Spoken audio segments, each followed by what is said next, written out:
பாரம்பரிய சமையல் சார்பாக அனைவருக்கும் விநாயகர் சதுர்த்தி நல்வாழ்த்துக்கள். இன்றைக்கி எங்கள் வீட்டில் எப்படி விநாயகர் சதுர்த்தி கொண்டாடணுன்றதை காட்டுறேன், பாருங்கள்.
நான் 7 வகையான பதார்த்தங்கள் செய்து சாமிக்கு படைச்சிருக்கேன்.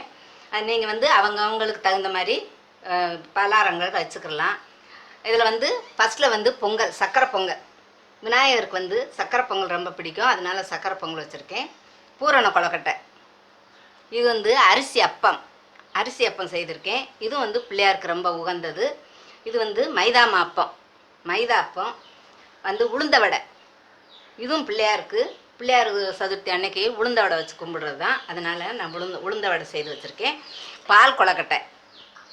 இது சுண்டல் விநாயகருக்கு ரொம்ப முக்கியம். சுண்டல் இல்லாமல் சாமி கும்பிடக்கூடாது, அதனால் சுண்டல் செய்து வச்சுருக்கேன்.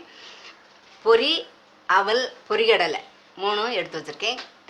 இது கரும்பு.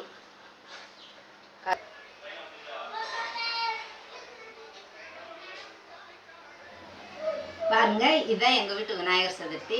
நாங்கள் இப்படி தான் விநாயகரை கொண்டாடணும்.